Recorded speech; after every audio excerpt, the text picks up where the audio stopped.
আপনারা সকলেই জানেন, ভারতবর্ষের স্বাধীনোত্তর ভারতবর্ষের ইতিহাসে যে কালো সময়কাল, যে অভিশপ্ত সময়কাল 25শে জুন 1975 সালে লাগু হয়েছিল, এই সময় আমাদের দেশের কাছে একটি অন্ধকারময় সময় হিসেবে চিহ্নিত।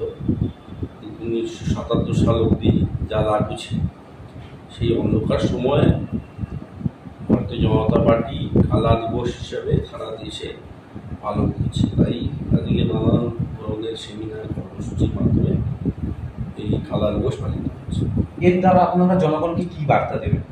জনগণকে বার্তা দেওয়া এটাই যে সংবিধানের উপর যে সংকট তৎকালীন প্রধানমন্ত্রী ইন্দিরা গান্ধী এবং কংগ্রেস পার্টি সে সময় এনেছিল, লাগু করেছিল, দেশের সংবিধানকে কার্যত ডাস্টবিনে পাঠিয়ে দেওয়ার ব্যবস্থা করেছিল। দেশের আইন কানুন বিচার ব্যবস্থা সমস্ত কিছুকে বৃদ্ধানুষ্ট দেখিয়ে সব কিছুকে বাইপাস করে যেভাবে একনায়কতন্ত্র তিনি স্থাপন করেছিলেন, বিরোধী কণ্ঠ রোধ করেছিলেন। হাজার হাজার বিরোধী মত যারা পোষণ করতেন সে সময় তাদেরকে গ্রেপ্তারের মাধ্যমে তারই বার্তা দেওয়া যে মানুষের কাছে মানুষ যেন স্মরণে রাখেন, ভারতবর্ষের মানুষ, যে যারা আজকে কথায় কথায় বুকগুলো থেকে সংবিধান বের করে পার্লামেন্ট থেকে শুরু করে নানা জায়গায় তারা নানান আন্দোলন থেকে শুরু করে সমস্ত জায়গায় তা প্রদর্শন করে, তারাই দেশের সংবিধানকে শেষ করে দেওয়ার কাজটা 2 বছরের অধিক কাল ধরে তারা করেছে। তো সেই জায়গায় আপনাদের এটা 60তম বছর বলছেন, এই জায়গায় কালা দিবসে 50তম বছর। তো সেই জায়গায় এই আইনের পরিবর্তে কংগ্রেসকে প্রতিহত করার জন্য বিজেপির তরফ থেকে কি করা হচ্ছে? কংগ্রেসকে তো দেশের মানুষ প্রত্যাখ্যান করেছে, কংগ্রেসকে দেশের মানুষ রিজেক্ট করেছে। পরপর 3টি নির্বাচনে নরেন্দ্র মোদীর নেতৃত্বে বিজেপি তথা এনডিএ সরকার তারা সংখ্যাগরিষ্ঠতা নিয়ে তারা ক্ষমতায় এসছেন। এবং কংগ্রেস আজকে একটি মানে দেশের মধ্যে ইররিলেভেন্ট জায়গায় পৌঁছে গেছে, যা কোনো মানে দেশের মধ্যে সিগনিফিক্যান্ট কোনো পজিশন কংগ্রেসের নেই। কিছু কিছু রাজ্যে তারা বিরোধী মানে অন্যান্য রাজনৈতিক দল, যারা আঞ্চলিক দল, তাদের হাত ধরে তারা এখন পথ চলে এবং তাদের একটা নির্বাচনের আগে একরকম রূপ থাকে, নির্বাচনের পরবর্তীতে আর একরকম রূপ থাকে। নির্বাচনের আগে তারা কেরালাতে সিপিআইএম এর সঙ্গে লড়াই করে, বামফ্রন্টের সঙ্গে লড়াই করে, আবার ঠিক নির্বাচন মিটে গেলে তারা আবার একসঙ্গে সমস্ত আন্দোলন থেকে শুরু করে সমস্ত কিছু তারা একসঙ্গে থাকে। এখানেও একটা ট্যাসিট আন্ডারস্ট্যান্ডিং তৃণমূল পার্টির সঙ্গে কংগ্রেসের রয়েছে, তারাও সেখানে কংগ্রেসের ভাষায় কথা বলে, কংগ্রেসের সঙ্গে থাকে। আমরা 1 বছর ধরে আমি অন্তত আমার এই সাংসদ হিসাবে 1 বছরের অভিজ্ঞতায় দেখেছি যে সমস্ত ক্ষেত্রেই তারা কংগ্রেস দলের সঙ্গে তৃণমূল থাকছে, তৃণমূলের সঙ্গে কংগ্রেস থাকছে। একটা ট্যাসিট আন্ডারস্ট্যান্ডিং তারা সব জায়গায় রাখে। আর অপ্রাসঙ্গিক একটি রাজনৈতিক দল, যারা দেশের ইস্যুর সঙ্গে যাদের কোনো সম্পর্ক নেই, যাদের নেতা যিনি বহুবার লঞ্চ হতে হতে হতে হতে আজকে 55 বছর তার পার হয়ে গেল, কিন্তু তিনি এখনো সফল হতে পারলেন না, আগামী দিনেও তিনি পারবেন না।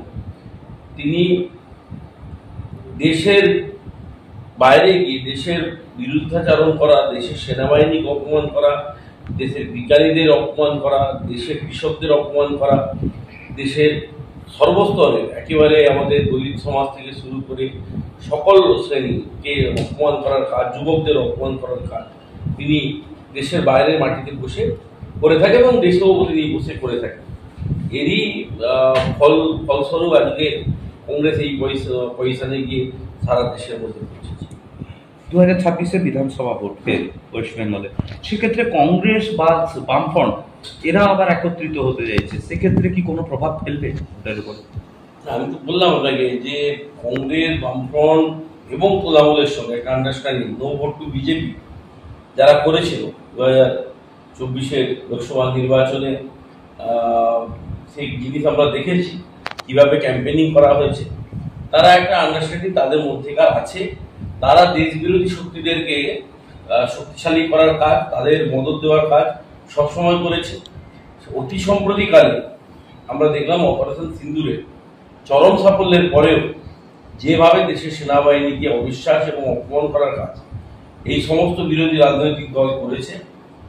আর এই তৃণমূল সম্পর্কে তো যত কম কথা বলা যায় তত ভালো। আর কংগ্রেস তথা বামপন্থীরা আজকে একটি শব্দ, তারা গত বছর 5ই আগস্ট শেখ হাসিনা যখন বাংলাদেশ ছেড়ে চলে আসেন এবং তারপর থেকে সেখানকার হিন্দুদের উপর বিশেষত যে ভয়ঙ্কর রকমের অত্যাচার আজ অব্দি চলছে, প্রায় 1 বছর হতে চলল, তার প্রতিবাদে এদেরকে আপনি রাস্তায় 1 মিনিটের জন্য দেখতে পাবেন না, এদের একটা টুইট দেখতে পাবেন না, এদের কোনো জায়গায় একটা সাংবাদিক সম্মেলন আপনি দেখতে পাবেন না।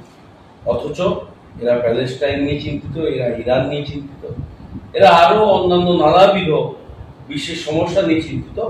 কিন্তু বাংলাদেশ, পাকিস্তানে যে কজন অল্প হিন্দু অবশিষ্ট আছেন তাদের যে কষ্ট যন্ত্রণা, তাদের জন্য এদের বুক একটু থাকে। স্বাভাবিকভাবে এরা একটা অ্যালায়েন্সে আবার আসতে চাইবেন, এটা খুব স্বাভাবিক কথা, এর মধ্যে কোনো অবাক হওয়ার মতো কোনো কারণ নেই।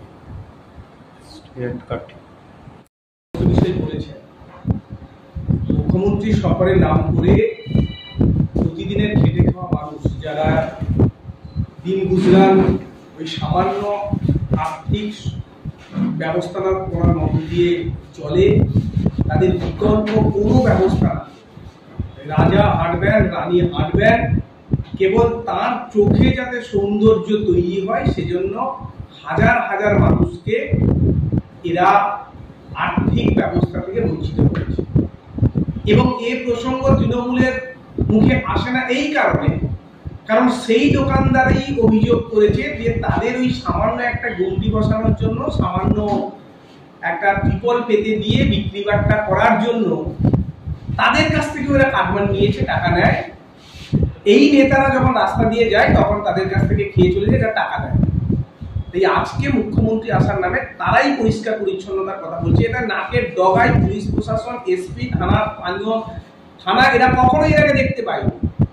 তাই বসানোর জন্য টাকা নিয়েছে, বরং সেই লোকেরা অভিযোগ করছে, বাবু মুখ্যমন্ত্রী আসার পর আমাদের একটা সমস্যা হয়েছে, আগে বসার জন্য টাকা দিতে হয়েছিল, মুখ্যমন্ত্রী চলে যাওয়ার পরে আর একজনকে বসিয়ে দেবে এই ভয়ে দেখিয়ে আবার আমাদের কাছ থেকে টাকা নেয়। এরা সবার কাছ থেকে টাকা নেয়। ভিখারিদের আমি অসম্মান করছি না, ভিখারিদের কাছ থেকে হাত পাততে এদের সমস্যা নেই। আর সেই চোরেদের রানী আজকে এসেছেন একটা ধর্মীয় স্থান, এই এলাকার মানুষ জগন্নাথ দেবের চরণে প্রতিদিন প্রণাম জানিয়ে নিজেদের জীবন শুরু করে, প্রতিদিনের সকালের কাজকর্ম শুরু করেন। এইটা একটা কালচারাল সেন্টারকে মানুষকে ধোঁকা বানিয়ে এইরকম একটি রাজনৈতিক স্টান্ট নেওয়ার চেষ্টা করছেন, তাও এই গরিব খেটে খাওয়া মানুষদের আর্থিক যে সংস্থান তার উপর দাঁড়িয়ে। এর বিরুদ্ধে ভারতীয় জনতা পার্টি, এবং নিশ্চিতভাবে আমরা মানুষের 27 তারিখে রথযাত্রা, মানুষের সমস্যা আমরা করতে চাই না, তারপরে নিশ্চিতভাবে দল বৃহত্তর আন্দোলনের রাস্তায় নামবে। দেখা গেল যে বিভিন্ন জায়গায় অবস্ট্যাকল তৈরি করে মানুষজনকে দাঁড় করিয়ে দেওয়া হলো, সাধারণ মানুষ যেতে পারলো না, তারপরে মুখ্যমন্ত্রী যাওয়ার পরে সে জায়গা থেকে ছাড়া হলো। এবং এছাড়াও হচ্ছে যে বিভিন্ন জায়গায় উনি দাঁড়িয়ে থেকে সম্বর্ধনা নিলেন, সেখানেও দেখা গেল যে NH এর মতন রোডকে অবরুদ্ধ করে রাখা হলো। এটা নিয়ে কি করবেন?